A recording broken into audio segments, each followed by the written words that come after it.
হরে কৃষ্ণ। গোবিন্দ ভোগের জন্য আজকে তৈরি করব কাশ্মীরি আলুর দম।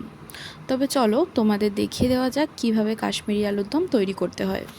যতটা পরিমাণ আলু প্রয়োজন সেটা তো নেবেই, সাথে নেবে কাজু বাদাম, পোস্ত আর চালমগজ। এটা কিন্তু মোস্ট ইম্পর্ট্যান্ট। এটাও কিন্তু আলুর পরিমাণ হিসেবে নির্ধারিত। তো সর্বপ্রথমেই তোমাদেরকে আলুটা নুন হলুদ মাখিয়ে ভেজে নিতে হবে লাল করে। আর ভেজে নেবার পরেই আলাদা প্রসেস চালু করতে হবে। দেখো আলুটাকে কিন্তু আমরা ভেজে নিয়েছি। এবার এখানে দিয়ে দেব পরিমাণ মতন রিফাইন্ড অয়েল, চাইলে সানফ্লাওয়ার অয়েলও ইউজ করতে পারো। আর এখানে দিয়ে দেব গোটা গরম মশলা, শুকনো লঙ্কা, সাদা জিরে এবং 2টি তেজপাতা। যখন দেখছো সেটা ভাজা হয়ে গেছে, তারপরে আমাদের কিছু মশলা করে রাখতে হবে। সেটা হলো টমেটো পেস্ট, আদা পেস্ট, শুকনো লঙ্কা গুঁড়ো, ধনে গুঁড়ো, জিরে গুঁড়ো এবং হলুদ গুঁড়ো। ব্যাস, কষতে কষতে কিন্তু দিয়ে দিতে হবে পরিমাণ মতন লবণ। আর লবণটা যেহেতু আমি হাত মেপে দিয়েছি, তাই তোমাদের বলতে পারলাম না যে কতটা টেবিল স্পুন আমি ইউজ করেছি। তোমরা একটু বুঝে সেটা দিয়ে দিও। আর এখানে চালমগজ বাটাটা দিয়ে দেবো আমি। আর এটা দিয়ে কিন্তু কন্টিনিউয়াসলি নাড়তে হবে, নাড়া বন্ধ করা যাবে না, নইলে কিন্তু তলায় লেগে যাওয়ার সম্ভাবনা ভীষণ পরিমাণে থাকে। বেশ অনেকক্ষণ ধরে এটাকে কষতে হবে। যখন দেখবে কষে একটা ছানা কাটা ভাব এসেছে, ঠিক ছানার মতন দেখতে লাগছে, আর একটু তেল ছেড়ে এসেছে মাঝখান থেকে, ঠিক সেই সময় কিন্তু ভাজা আলুটাকে দিতে হবে। আর ভুলেও যদি তার আগে দিয়ে ফেলো তাহলে কিন্তু বাদাম আর পোস্তর একটা কাঁচা গন্ধ আসবে।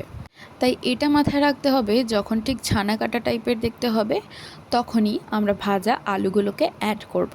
আর অবশ্যই মশলা থেকে তেল ছাড়ার পর। দেখতেই পাচ্ছ আমার কিন্তু মশলাটা থেকে তেল ছেড়ে দিয়েছে। এইবারে আমি এই ভেজে রাখা লাল লাল করে ভেজে রাখা আলুগুলোকে দিয়ে দেব। আর সেম প্রসেস আবারও করতে হবে। আলুগুলো দেওয়ার সাথে সাথেই কিন্তু তোমাদের নাড়তে থাকতে হবে, আর না হলে নিচে লেগে যাওয়ার সম্ভাবনা ভীষণ পরিমাণে থাকে, যেহেতু বাদাম আর পোস্তর পেস্ট রয়েছে। এখানে ছোট্ট একটা টিপস তোমাদের দিয়ে রাখি, যখন দেখছো আলুগুলো কষে যাবার সময় পোড়া লেগে যাচ্ছে অথবা লেগে যাচ্ছে, কারণ এর মধ্যে দেওয়া রয়েছে চালমগজ আর কাজু বাদামের পেস্ট, সেই কারণে খুব তাড়াতাড়ি কড়াই ধরে যেতে পারে। তো যদি লেগে আসে তাহলে কিন্তু তোমরা অল্প করে জল দিয়ে সেটাকে ভালো করে কষে নিতে পারো। দেখো আমি পরিমাণ মতন জল দিয়ে দিয়েছি। আমি এখানে প্রায় 1 মগ মতন জল দিয়েছি। আর চিনিটা আবশ্যক, কারণ কাশ্মীরি আলুর দম একটু মিষ্টি একটু ঝাল হয় খেতে, তো চিনির বদলে তোমরা গুঁড়ো ইউজ করতে পারো। দেখো আমি কিন্তু এই পরিমাণ চিনিটা এখানে ইউজ করেছি। আর টকবক করে যখন ফুটে আসবে, তোমরা সব শেষে এখানে একটু ঘি দিতে পারো। ঘি দিলে গন্ধটা ভীষণ সুন্দর আসে, আর গোবিন্দের প্রিয় জানোই তো ঘি।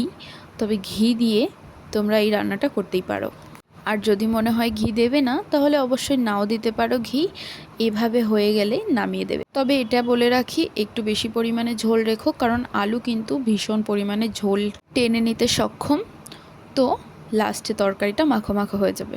ভিডিওটা ভালো লাগলে লাইক কমেন্ট শেয়ার, সাথে সাবস্ক্রাইব করে যেও চ্যানেল।